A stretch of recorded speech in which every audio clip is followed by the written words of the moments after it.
नमस्कार, total health में आप सभी का स्वागत है। मैं हूं संजीव उपाध्याय। नमस्कार, स्वागत है आपका टोटल हेल्थ में। मैं हूं किरण भारद्वाज। आज 1 दिसंबर है। दुनिया भर में इस दिन को हम लोग कैसे याद करते हैं ये हम में से बहुत से लोग जानते हैं, और जो नहीं जानते वो आज जान जाएंगे कि हम आज के दिन यानी 1 दिसंबर को HIV एड्स डे के रूप में याद करते हैं। भारत की अगर हम बात करें, लगभग 25 बरस पहले देश भर में इस बात को लेकर जागरूकता पैदा होनी शुरू हुई कि HIV एड्स लोगों के स्वास्थ्य के लिए बहुत बड़ा खतरा है। और उस वक्त दुनिया भर से जो खबरें आ रही थी, जो आंकड़े बताए जा रहे थे, उनसे ऐसा लगता था कि भारत में बहुत बड़ी तबाही होगी। लेकिन हमारे स्वास्थ्यकर्मियों ने राष्ट्रीय स्तर पर और अंतर्राष्ट्रीय संस्थाओं ने मिलकर जो कार्य किया है, उसके बाद जो आंकड़े और जो तस्वीर हमारे सामने है, वो सचमुच बहुत संतोष देती है। लेकिन क्या ये संतोष काफी है या इसके आगे भी बहुत कुछ किया जाना बाकी है? आज बहुत विस्तार से HIV एड्स की क्या तस्वीर है देश में, हम समझेंगे आज। जी हाँ, चर्चा की शुरुआत करें उससे पहले ये समझ लेते हैं कि दरअसल HIV ये वायरस जो है किस तरह से शरीर में प्रवेश करता है, और जब ये शरीर में प्रवेश करता है तो किस तरह का प्रभाव डालता है किसी भी व्यक्ति के शरीर पर।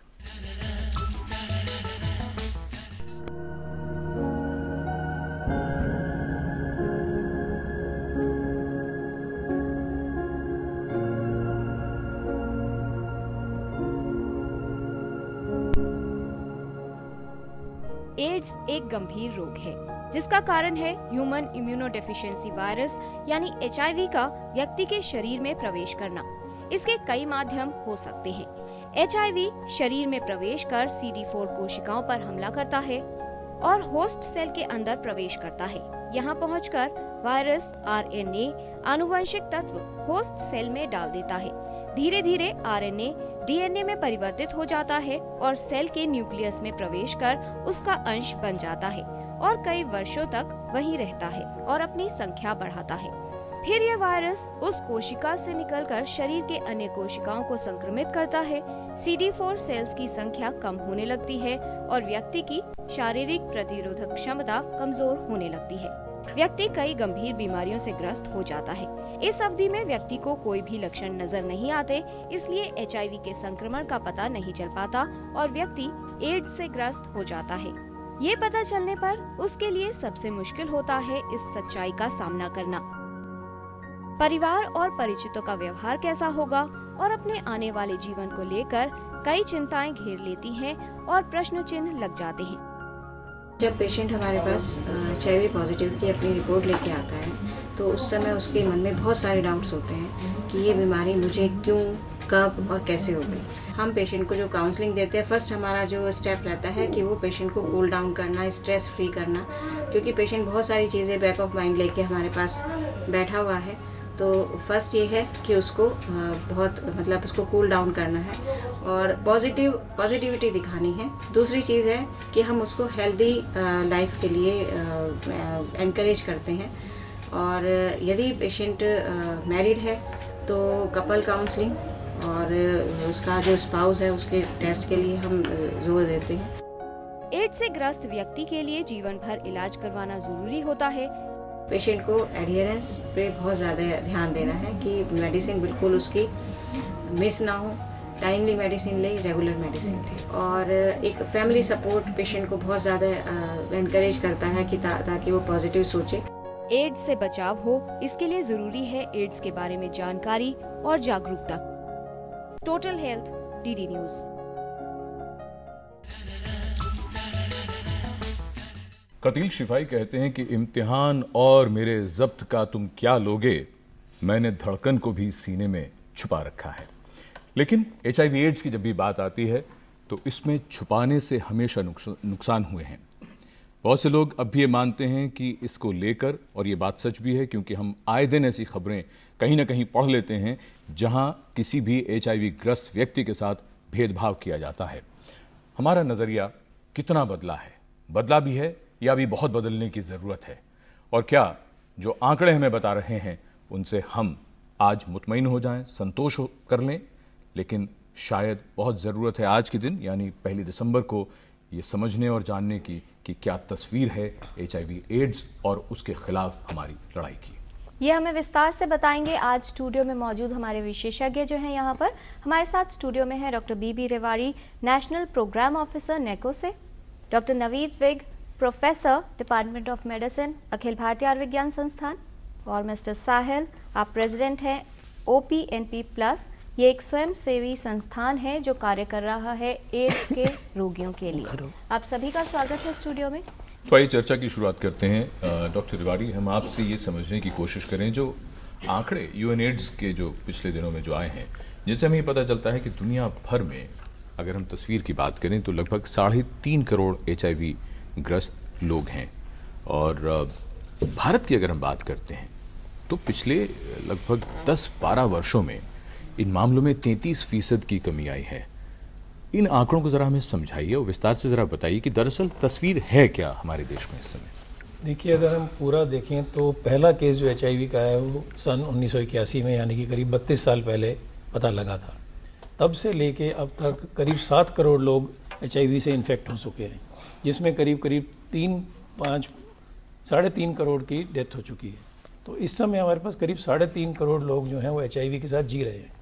बट अच्छी न्यूज़ जो है कि करीब 33% कमी हुई है नए इन्फेक्शन में, अगर आप 2001 से आज तक देखें जी। पिछले साल करीब 23 लाख लोग नए इन्फेक्ट हुए, जबकि 16 लाख लोगों की मृत्यु हुई HIV से। 33% डिक्लाइन जो है वो इंडिया में देखें तो इंडिया में एक पिक्चर है कि ये हमेशा से पिछले 5 सालों से लगातार डिक्लाइन चल रहा है। इस समय हमारी जो प्रेवलेंस है 0.27% है, मतलब कि हमारे देश में 0.27% लोग HIV से इन्फेक्टेड हैं, पर 99.73% नहीं है। तो एक बड़ी अच्छी न्यूज़ है, और करीब 21 लाख लोग जी रहे हैं।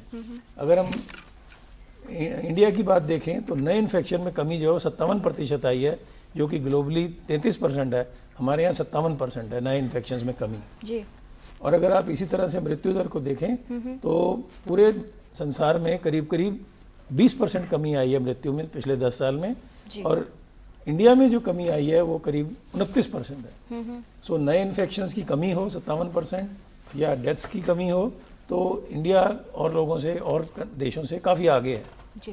तो ये एक रिजल्ट है एक हमारे लगातार अभियान का, जो 1986 में ही शुरू कर दिया गया था जब पहला केस इंडिया में डिटेक्ट हुआ था, और 1992 से तो हमारा नेशनल एड्स कंट्रोल ऑर्गेनाइजेशन बनाया गया जी। और हम लोग करीब 3 फेजेस से गुजर चुके हैं नेशनल एड्स कंट्रोल प्रोग्राम के।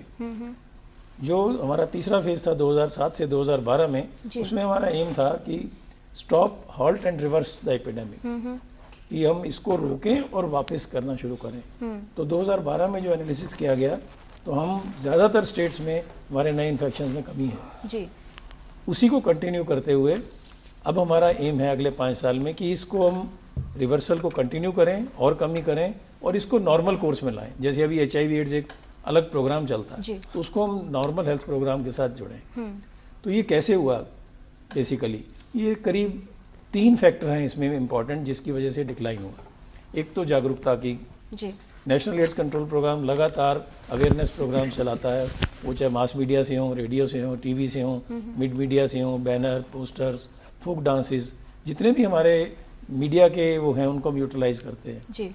आपने सुना होगा पिछले साल रेड रिबन एक्सप्रेस, ये ट्रेन थी जो पूरे 1 साल के लिए चली, करीब 23 स्टेट्स में गई है, 162 स्टेशन कवर किए, जहाँ पे करीब 1 करोड़ से ज़्यादा लोगों को हमने रीच आउट किया, उनको जागरूकता दी, अवेयरनेस दी।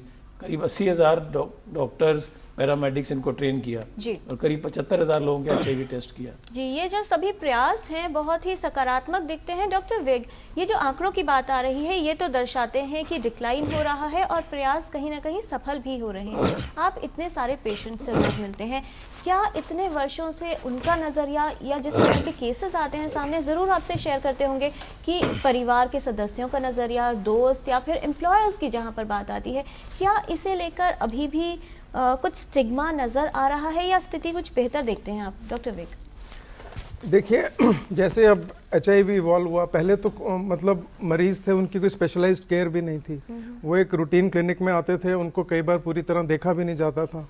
कोई दवाई भी नहीं होती थी।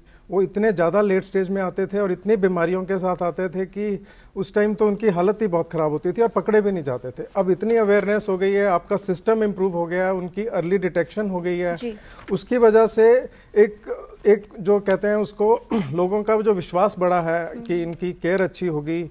अभी भी कुछ लूप होल्स हैं, मैं ये नहीं कहता कि सब कुछ 100% है, बट जो एक रिमार्केबल, जो बहुत ज़्यादा एक इम्प्रूवमेंट है, जैसे ही आपका टेस्ट कॉन्फिडेंशियल होता है, आपकी फिर केयर से आपको लिंक किया जाता है, उसके बाद आपको दवाई फ्री लाइफ लॉन्ग मिलती है, और अगर दवाई फेल करती है या कोई इन्फेक्शन होती है तब भी मरीज़ का आगे इलाज होता है। तो मरीज़ का एक विश्वास बढ़ा है कि हमें एक आगे बढ़ने के लिए उसके ऊपर बहुत बड़ी होप है इस टाइम मरीज़ के अंदर।